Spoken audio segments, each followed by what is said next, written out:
আজকে আমাদের টপিক হচ্ছে রেফারেন্স ও রিভিশন। রেফারেন্স ও রিভিশন সম্পর্কে ফৌজদারি কার্যবিধির বিধানসমূহ এখন আমরা শিখব। প্রথমে আমাদেরকে বুঝতে হবে যে রিভিশন বিষয়টি কী। হাইকোর্ট বিভাগ ও দায়রা জজ তার অধীনস্থ যে কোনো নিম্ন আদালতের সিদ্ধান্তের নির্ভুলতা ও বৈধতা পরীক্ষার জন্য নথি তলবের যথাযথ যে আদেশ দেন তাকে রিভিশন বলে। আচ্ছা, এখানে আইনের ভাষায় লেখা হয়েছে, আমি আপনাদেরকে সহজভাবে বুঝিয়ে বলি। রিভিশন হচ্ছে কোনো একটি মোকদ্দমা দায়ের হওয়ার পর নিষ্পত্তি পর্যন্ত এই টোটাল কার্যক্রমের ভিতরে কোনো রকম কোনো ভুল হয়েছে কিনা, কোনো আইনের ভুল হয়েছে কিনা, সেই বিষয়টি খতিয়ে দেখাটাই হচ্ছে রিভিশন। অর্থাৎ মোকদ্দমা দায়ের হয়েছে, সমগ্র বিচার কার্য শেষ হয়েছে এবং বিচার কার্য শেষে সিদ্ধান্ত দেওয়ার পর সংক্ষুব্ধ পক্ষ যে কিনা সিদ্ধান্ত মেনে নিতে পারছে না, সে ব্যক্তি আদালতকে বলতে পারে টোটাল বিচার কার্যে কোনো আইনের কোনো ভুল হয়েছে কিনা সেই বিষয়টি আপনারা যাচাই বাছাই করে দেখেন। এই বিষয়টি খুঁজে দেখাটাই হচ্ছে রিভিশন। এখানে প্রথমেই 435 ধারায় বলা হয়েছে নিম্ন আদালতের নথি তলবের ক্ষমতা। হাইকোর্ট বিভাগ বা দায়রা জজ তাদের অধস্তন আদালতের কোনো আদেশ, দণ্ডাদেশ বা সিদ্ধান্তের বৈধতা পরীক্ষার জন্য নথি তলব করতে পারেন, পরীক্ষা নিরীক্ষা করতে পারেন এবং প্রয়োজনীয় আদেশ দিতে পারেন। আচ্ছা, এখানে দেখেন, খেয়াল করেন যে 435 ধারা অনুযায়ী হাইকোর্ট বিভাগ ও দায়রা আদালত তাদের অধস্তন যেই আদালতগুলো রয়েছে, সেই আদালতগুলো যদি কোনো আদেশ দিয়ে থাকে, কোনো দণ্ড প্রদান করে থাকে বা কোনো সিদ্ধান্ত দিয়ে থাকে, তাহলে সেগুলোকে যাচাই বাছাই করে দেখার জন্য কি করতে পারে, নিম্ন আদালতের নথি তলব করতে পারে। যেই বিচার কার্য করা হয়েছে সেই বিচার কার্য পরীক্ষা নিরীক্ষা করে দেখতে পারে এবং সেই বিষয়ের উপরে প্রয়োজনীয় আদেশ প্রদান করতে পারে। তারপরে বলা হয়েছে উক্ত সময় অধস্তন আদালতের সিদ্ধান্ত স্থগিত রাখতে পারবেন এবং আসামি জেল হাজতে থাকলে জামিনে মুক্তি দিতে পারবেন। অর্থাৎ রিভিশনের জন্য যদি আবেদন করা হয় তাহলে রিভিশন চলাকালীন সময় উচ্চ আদালত অধস্তন আদালতের সিদ্ধান্ত স্থগিত রাখতে পারবে এবং যদি অনেক দিন পর্যন্ত সময় লাগে এই রিভিশন কার্যটি সম্পাদন করতে, তাহলে সেই সময় আদালত আসামিকে জামিনে মুক্তি দিতে পারবেন। তারপরে বলা হয়েছে ফৌজদারি কার্যবিধির 435 ধারা মতে নিম্নবর্ণিত আদালতসমূহ রিভিশনাল ক্ষমতা প্রয়োগ করতে পারেন, যথা হাইকোর্ট বিভাগ, আরেকটি হচ্ছে দায়রা জজ। অর্থাৎ রিভিশনের জন্য দুটি আদালত রয়েছে, হাইকোর্ট বিভাগ ও দায়রা জজ। এই দুটি আদালত রিভিশনের ক্ষমতা প্রয়োগ করতে পারবেন, অন্য কোনো আদালত এই ক্ষমতা প্রয়োগ করতে পারবেন না। আমরা হাইকোর্টের ব্যাপারে 439 ধারায় শিখব এবং দায়রা জজের ব্যাপারে 439-এর ক উপধারায় শিখব। এখন আমরা শিখব হাইকোর্ট বিভাগ সম্পর্কে 439 ধারায়। দেখি 439 ধারায় কি বলা হয়েছে। হাইকোর্ট বিভাগের রিভিশনাল ক্ষমতা। হাইকোর্ট বিভাগ আপিল এখতিয়ারের যে ক্ষমতা প্রয়োগ করেন, রিভিশন এখতিয়ারও অনুরূপ ক্ষমতা প্রয়োগ করতে পারবেন। দেখেন খেয়াল করে যে আপিলের ক্ষেত্রে হাইকোর্ট বিভাগ যে ক্ষমতা রাখে, রিভিশনের ক্ষেত্রেও ঠিক সেই একই ক্ষমতা হাইকোর্ট বিভাগ রাখে। আসামি বা তার আইনজীবীকে শুনানি কিংবা আত্মপক্ষ সমর্থনের সুযোগ না দিয়ে কোনো আদেশ দেওয়া যাবে না। এই বিষয়টি একটি কমন একটি ব্যাপার। রিভিশন আবেদন করার পর আদালত মোকদ্দমার যে আসামি, সে আসামি বা আসামির আইনজীবীকে তাদের আত্মপক্ষ সমর্থনের সুযোগ না দিয়ে কোনো আদেশ প্রদান করবেন না। তারপরে বলা হয়েছে দণ্ডাদেশের বিরুদ্ধে রিভিশনের ক্ষেত্রে উক্ত অপরাধে মহানগর ম্যাজিস্ট্রেট বা প্রথম শ্রেণীর ম্যাজিস্ট্রেট সর্বোচ্চ যে দণ্ড দিতে পারেন, হাইকোর্ট বিভাগ তার অতিরিক্ত কোনো দণ্ড দিতে পারবেন না। এই বিষয়টি হচ্ছে এরকম যে কোনো একটি মোকদ্দমায় মহানগর ম্যাজিস্ট্রেট বা প্রথম শ্রেণীর ম্যাজিস্ট্রেট যে দণ্ড প্রদান করেছেন, হাইকোর্ট বিভাগ রিভিশন করে সেই দণ্ডের চাইতে অতিরিক্ত দণ্ড প্রদান করবেন না। তারপরে বলা হয়েছে অত্র ধারায় দুটি উপাদান পরিলক্ষিত হয়। খালাসের আদেশকে দণ্ডাদেশে পরিবর্তন করতে পারবেন না। দায়রা জজের রিভিশন এখতিয়ারের প্রদত্ত সিদ্ধান্তের বিরুদ্ধে হাইকোর্ট বিভাগ দ্বিতীয়বার কোনো রিভিশন গ্রহণ করতে পারবেন না।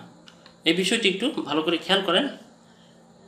হাইকোর্ট বিভাগ রিভিশনের জন্য যে ক্ষমতা রাখে, সেই ক্ষমতার ভিতরে দুটি বিষয় রয়েছে।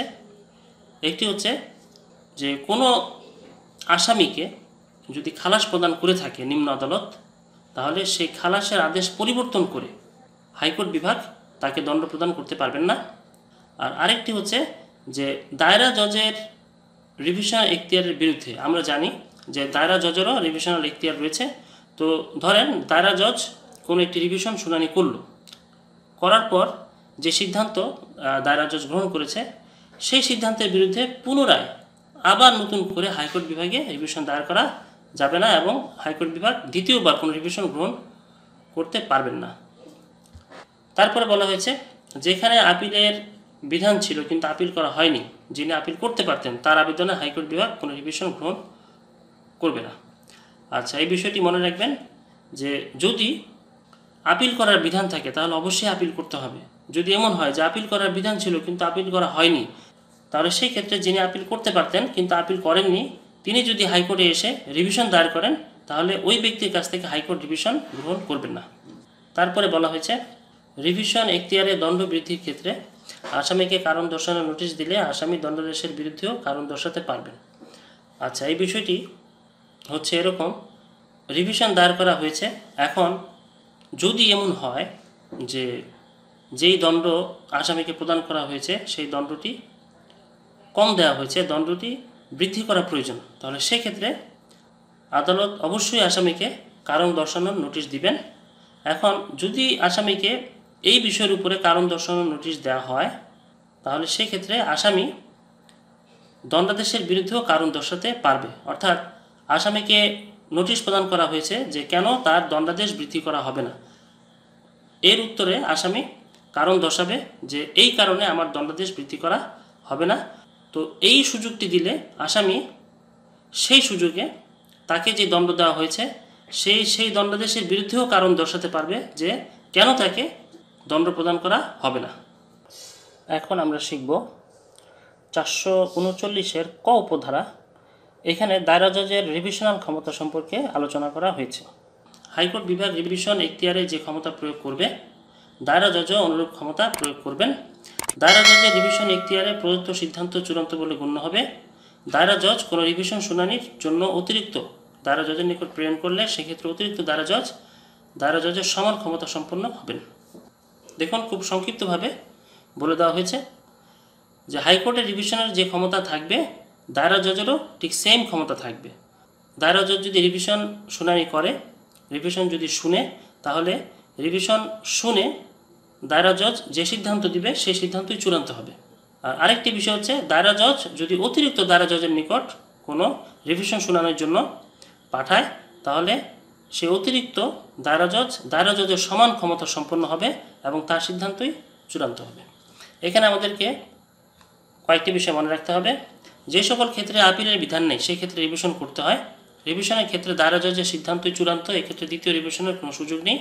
আপিলযোগ্য মামলায় আপিল করা না হলে সেক্ষেত্রে রিভিশন দায়ের করা যাবে না। এই তিনটি পয়েন্ট আপনারা খুব ভালো করে মনে রাখবেন। এই তিনটি পয়েন্ট থেকে কখনো কখনো এমসিকিউতে প্রশ্ন আসে, ঘুরিয়ে ফিরিয়ে প্রশ্ন আসতে পারে, আপনারা বেসিকটি মনে রাখলে উত্তর করতে পারবেন। একটি বিষয় হচ্ছে যে ক্ষেত্রে আপিলের বিধান নাই, আপনি আপিল করতে পারছেন না, সেই ক্ষেত্রে আপনি রিভিশন দায়ের করবেন। আবার রিভিশন দায়ের করেছেন এবং দায়রা জজ আপনার রিভিশনের বিরুদ্ধে সিদ্ধান্ত চূড়ান্ত করে দিয়েছে, তো এই চূড়ান্ত সিদ্ধান্তের বিরুদ্ধে আপনি আবার দ্বিতীয় রিভিশনের কোনো সুযোগ পাবেন না, অর্থাৎ হাইকোর্টে গিয়ে আপনি আবার দ্বিতীয়বার রিভিশন দায়ের করতে পারবেন না। আরেকটি বিষয় হচ্ছে যে আপনার মামলাটি যদি আপিলযোগ্য হয় তাহলে অবশ্যই আপনাকে আপিল দায়ের করতে হবে। যদি কোনোভাবে আপনি আপিল দায়ের না করেন, অর্থাৎ আপিলের সুযোগ পেয়েছেন কিন্তু আপিল দায়ের করেননি, সেক্ষেত্রে তখন আপনি আর রিভিশন দায়ের করতে পারবেন না। তারপর আমরা শিখব 442 ধারার ক উপধারা, আপিল ও রিভিশন নিষ্পত্তির সময়। আচ্ছা, এখানে সময় সম্পর্কে বলা হয়েছে, আমরা সময়টা খুব ভালো করে শিখব এবং মনে রাখব, এখান থেকে প্রশ্ন আসলে আমরা ভুল করব না। প্রথমেই বলা হয়েছে আপিলের ক্ষেত্রে প্রতিপক্ষকে নোটিশ দেওয়ার তারিখ হতে 90 কার্যদিবসের মধ্যে আপিল নিষ্পত্তি করতে হবে। রিভিশনের ক্ষেত্রে উভয় পক্ষকে নোটিশ দেওয়ার তারিখ হতে 90 কার্যদিবসের মধ্যে রিভিশন কার্যক্রম নিষ্পত্তি করবেন। দুটি বিষয় খেয়াল রাখবেন, আপিলের ক্ষেত্রে এবং রিভিশনের ক্ষেত্রে উভয় ক্ষেত্রেই আমাদেরকে 90 কার্যদিবস দেওয়া হয়েছে। এই 90 কার্যদিবসের মধ্যেই আপিল শুনানি নিষ্পত্তি করতে হবে এবং রিভিশন শুনানিও নিষ্পত্তি করতে হবে।